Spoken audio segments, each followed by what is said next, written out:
Thank you so much for staying tuned. We have to make one or two adjustments. Just joining us right now in the studio is a very vibrant youth and entrepreneur.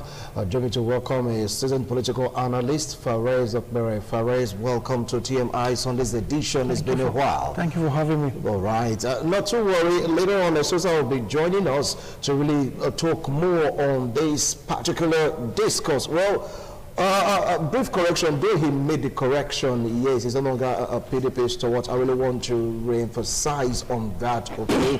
He is now in APC, talking of Honorable Leo Ebagwa. Sorry for that mix-up. We had to, go do some adjustments here and there. Now, Fares, you've heard him say the governor coming into PDP is a welcome development. There's going to be peace after all. Right now, we have a specific party, housing the governor. For that reason, everyone now know which way to go. But do you think it's a huge addition to the PDP, knowing fully well that according to speculation and rumors that some persons, they are not in tune, they are not in line with what just happened?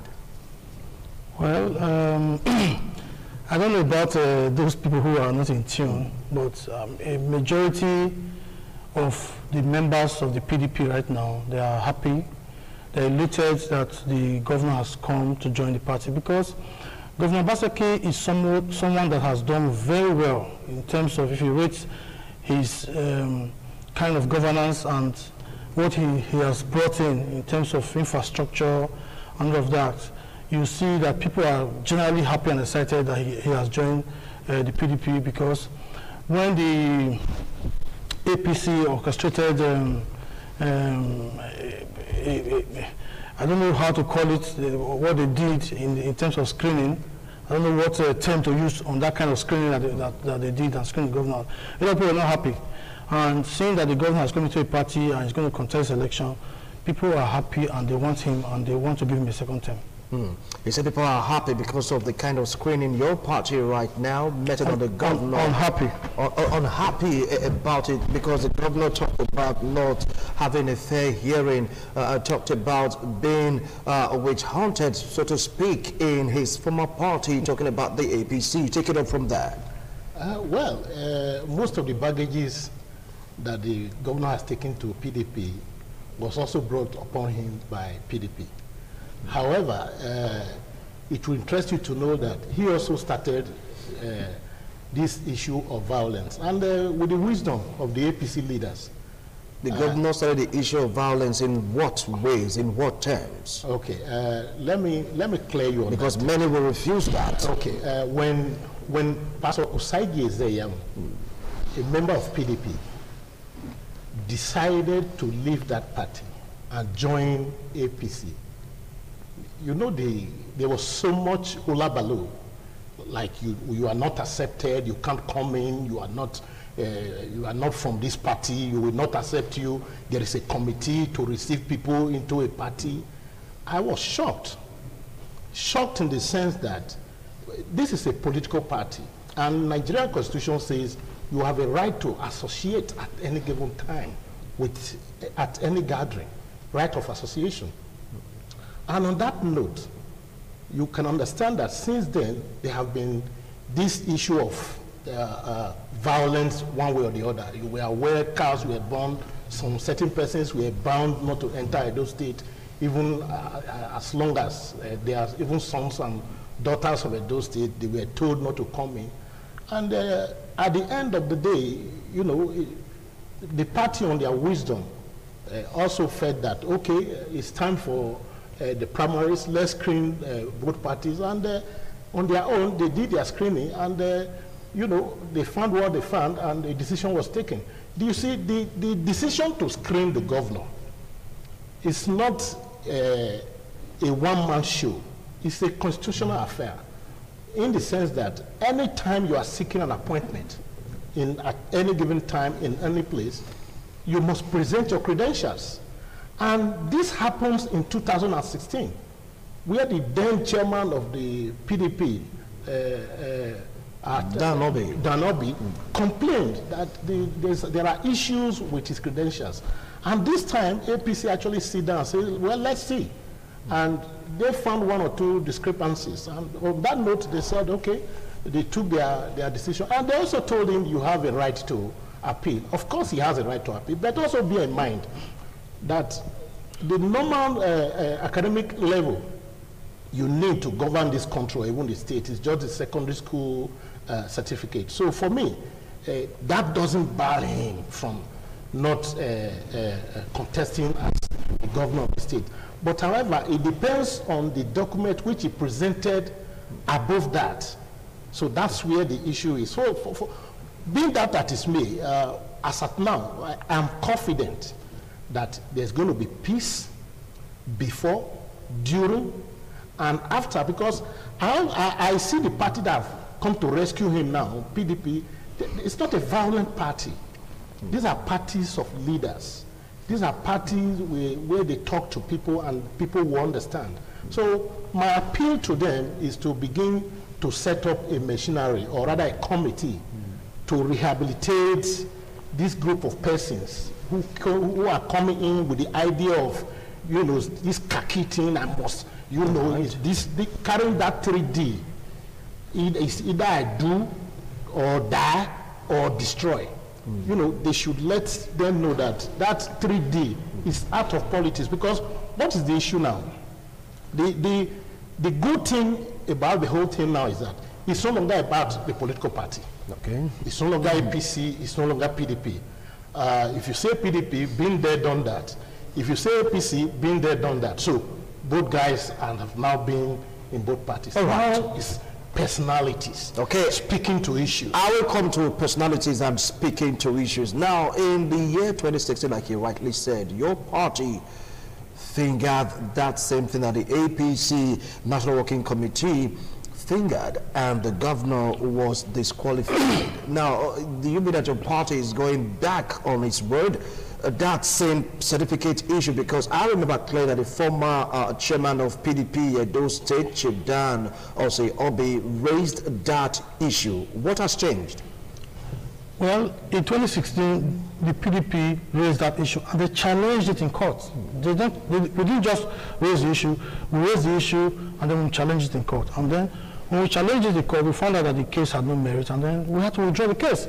So what are we saying is that... Was that case withdrawn? Yes, yes. I mean, the case was... Have you ever had any judgment on that case?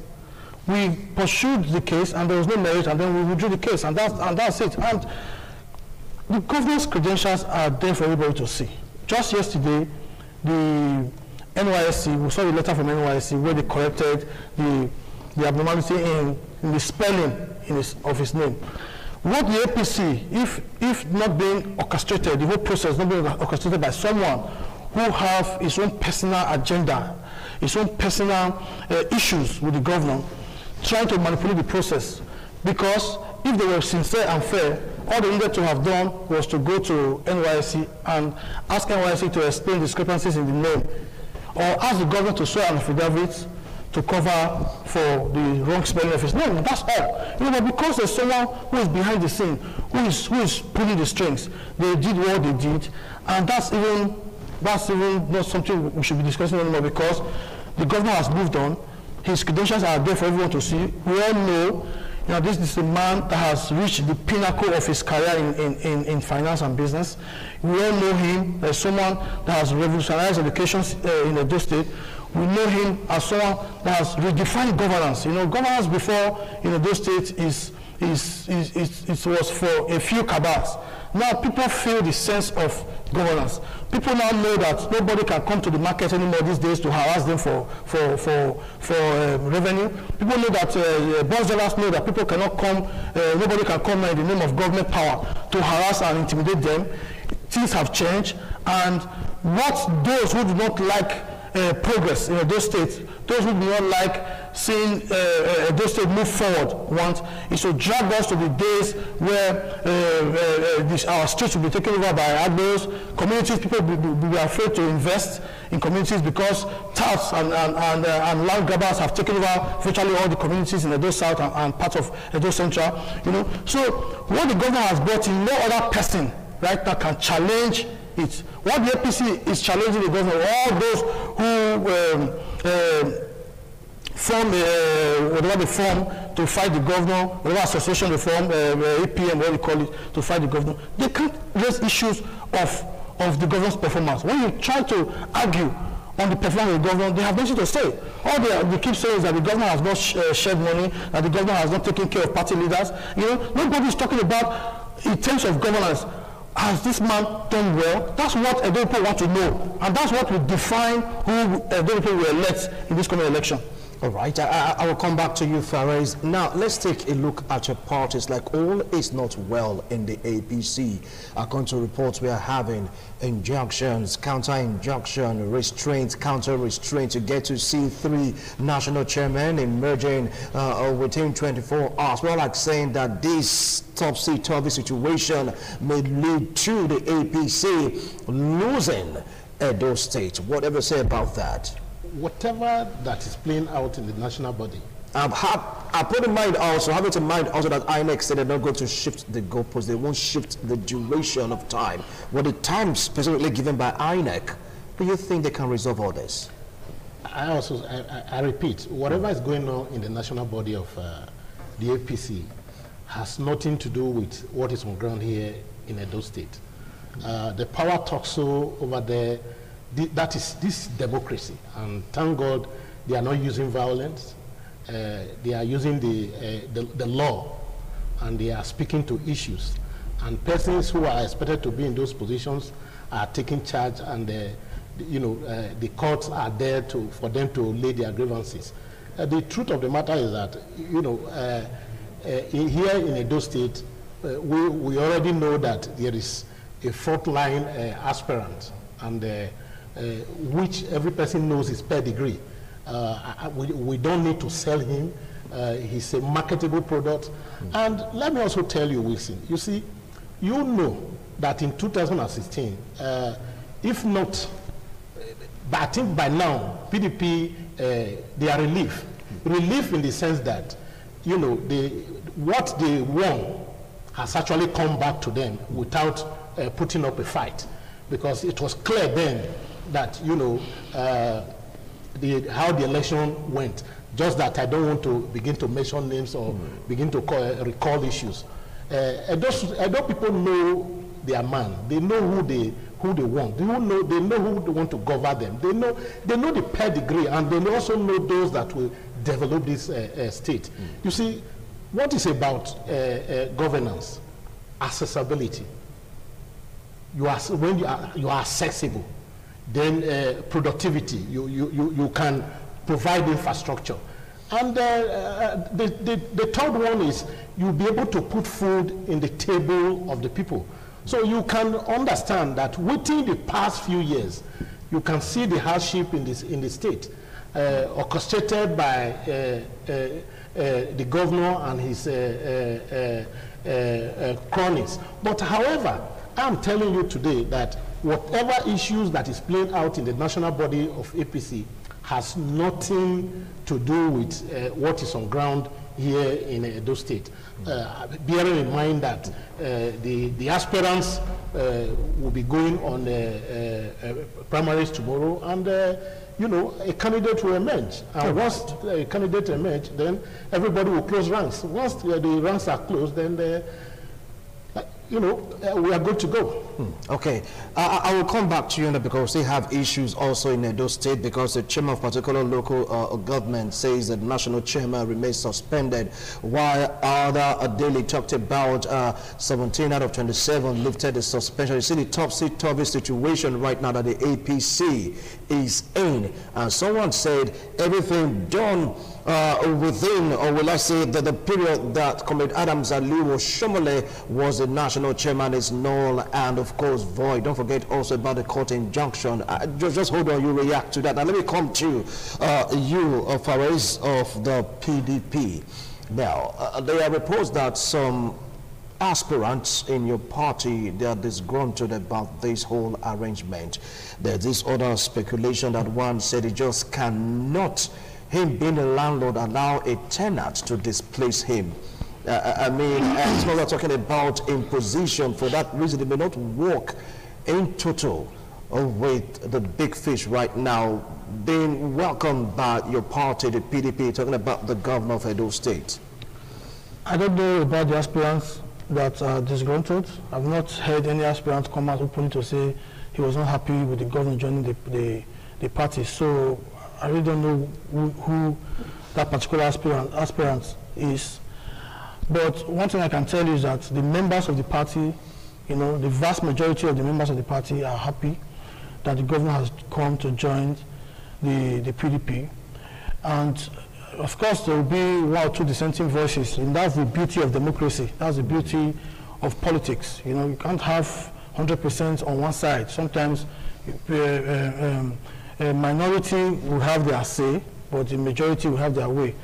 And what I'm telling you right now is the minority doesn't matter. The minority cannot spoil the broth. The minority will always have their, in politics, the minority will always have their say, but the majority will always have their way. That's it. If you go to the field and we have an election, if 5 of us are the minority and we vote against a particular aspirant and 1 million people vote for the aspirant, the fact that we are the minority, we have our say by voting against the popular candidate. And if the other people vote the candidate and he wins, that's the majority still having their way, you understand? So, you know, so there are a few voices here and there, you know, but I've not heard that from any aspirants. And the majority, the vast majority of the membership of the PDP across the state are in support of the governor. They are happy to have the governor in the PDP, and they are going to work for the governor and support his re-election. That I can assure you. All right. Well, Leo Bagwa, you were smiling while he was trying to make his point, saying he's not aware of this persons. After all, they've not come out openly to say we are not in tune with what is happening in the PDP. Now let's come to your party in Edo State. The chairman maintains that the suspended national chairman, Comrade Adams Aliyu Shomole, remains suspended. And we have litigations here and there. Throw more light on that idea of yours that says that this will not affect the outcome of the candidate that will be produced by the APC. The chairman is speaking for himself. And from what you know and what you've read... That the chairman of ASACO. Yes, yeah. speaking for himself. What you know and what you've read shows that 17 out of 27. So, if you were to go by any decision, what will you do? It's a common logic. Majority will always have their way, and minority will have their say. So, however, he has moved on. I believe he followed his master, so he can't be in APC and be playing dirty game. We've done that before, so he can't do it. We know it. We know the game under him. And thank God that, you know, the 17 members, they've lifted the suspension, and as we speak, they've communicated with the national body of the decision they have taken. You see, there is no a right thinking Nigerian that will accept or believe what the ASACO chairman is saying. They know that he's speaking for himself, because the truth is not there. From what they said, he's not speaking for himself. He's the chairman of APC in ASACO. He's saying that this man remains suspended. And so 17 members said, you know, we've lifted the suspension. And he's already playing at a party activity with the PDP. So how do you come back and tell us that the national chairman remains suspended? But in any case, you know, I also understand that when Adams Aliyu Shomole was taken to court, he also appealed that decision. Not only appealing the decision, he also got a stay of execution. So having gotten a stay of execution, that permits him to do whatever he did till the last point of his exit, or rather the court verdict, or court of appeal verdict at a few days or a week ago. So for me, that has no issue at all. That has no issue at all. It has nothing to do with Edo State. And mind you, it's not only ASACO who will determine who becomes the flag bearer of the party. There are other local governments, there are other wards, there are other APC chairmen, definitely, who will also come up with their own views. So definitely there are people who will challenge him, and this issue, whatever he's saying today, issue that can be challenged in the court. And I have no doubt about that. We are good to go. You're good to go. Let me quickly clarify something. All right. You know, or challenge one of what he said just now. You know, in the ruling, if you read the ruling of the appeal court ruling, it said that the ward executive from Ward 10 Isako, they suspended the government, and it was ratified at the local government and ratified at the state level. And they all deposed to an affidavit on why they were suspending the National former chairman. national chairman of the APC, Adams Oshomole. You see, it went through the ward to the local government and to the states, and it was duly signed by the state chairman of the APC, the local government chairman of Isako, and the ward executive. You understand?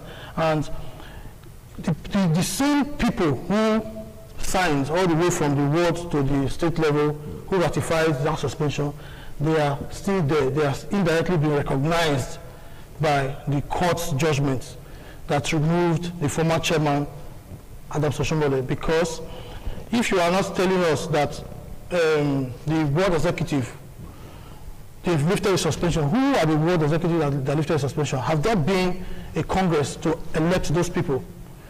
What they did was take 17 people who are members of the EPM and claim that they are the ward executives, then take them to Abuja to organize a press conference, and they said the suspension have been lifted. They've not gone through the process. Have they brought the ratification to the local government and back to the states to also ratify it? And if they want to do it, are they going to hold a Congress to elect a new state chairman? Because the state chairman that we know and that the court recognize in the APC right now is Aslam Joshua. So they still have to go through that process all again before they can lift that suspension. So just say that they took 17 out of 20. Who are the 17 people? Are they the real executives in that ward? Is the chairman included? Is the secretary included? Those are the questions you should ask. The leadership of that of those executives, are they included? So that's just want to clarify that aspect quickly. You want to react to it, or should I? Of course. The truth of the matter is that he is not a member of APC, and you are not also a member of the APC working committee, so you don't know those who have lifted the suspension. And as a matter of fact, let me also let you know that people in APC working committee, very many of them are lawyers, and there is also a legal department, so they know what they are doing. It's your assumption that some persons were just picked at the street and taken to Abuja. So that's an assumption of PDP, and I don't speak to issues like that. So you said it's all based on assumption. Completely. And it has nothing to do with what is happening. Now let's talk about the primaries, because right now, according to a report on the newspaper, the headline reads that the PDP wouldn't want to take permits, the APC wouldn't want to take permit from the governor, so to speak, because the Gazette is still very much on the ground. One venue is recommended, has been recommended for any form of primaries. If you go outside that, you're contravening the Gazette. How do you think your party is going to cross this hurdle? Are they going to violate the Gazette? I told you a while ago that I'm glad he's in PDP, and they will lecture him and let him see things differently. He mustn't see the way he used to see it when he was a comrade. So now he's a member of PDP, and things must change. The truth of the matter is that himself has broken the law. You saw when he went to PDP secretariat to finalize himself with the party members, and you saw what happened there. And there is such a governor who put such a law, rather not such a gazette, and you've taken such a route. What do you expect of that to do? So why must I think of whatever else you do? Because definitely have to follow your shoes. You have to lead by example. Now that you're not leading by example, then you indirectly or directly, you've told us that that gazette does not work. So it was just a mere exercise. Mill exercise. Take it up from there. For us, talked about the Gazette, and of course, I believe that you saw the clips. Really, the crowd was massive. Do you think that contravened the rules and regulations governing the fight against COVID-19, which our governor is always stressing on happening? The crowd, the social distancing, many of them were without face mask and the rest of them. The governor is a hugely very popular personality, very loved and very appreciated. And I can tell you that the PDP had there was never a time the PDP announced that the members of the PDP should come to the Secretariat to receive the governor. People on the streets heard that the governor was going to the PDP Secretariat, and they all came there. Does that give him the right to violate the regulation? I'm not talking about the rights or no rights. What I'm saying is that what led to the crowd that you saw at the PDP Secretariat was that a lot of them were not invited. People trooped in on hearing that the governor was there. The security there, I was there that day. They tried as much as possible to make sure people know. People trooping, and you can't. What do you do in a situation like that? I don't think ask the governor to go back. Secondly, the Gazette was talking about political gatherings, and for the purpose of was that not a political gathering? It was a political gathering. Yeah. I'm talking about were we holding any primaries there that day? But it was a political gathering. Were we holding a primaries there? Were we holding a kind of election there that day? No. I'm telling you that the governor came there, and people on hearing that the governor was going there, they came with him. I came there that morning, and by the time I got there in the morning, people were everywhere. What could you have done in a situation like that? That's the question I'm asking. All right, if you just joined us, this is a TMI. We're taking a look at bid of EDO 2020, political permutation and combination, and then watching Honorable Leo Bagua and, of course, Comrade Ferez Opera. They've been speaking their minds, sharing their opinions on this issue. We're going to continue with this discussion after this break. We have other persons to really throw more light on this. We're not stopping there because we're going to continue from that Gazette. From the Gazette itself, did our governor violate what was in that Gazette? We're going to continue from there. Stay tuned.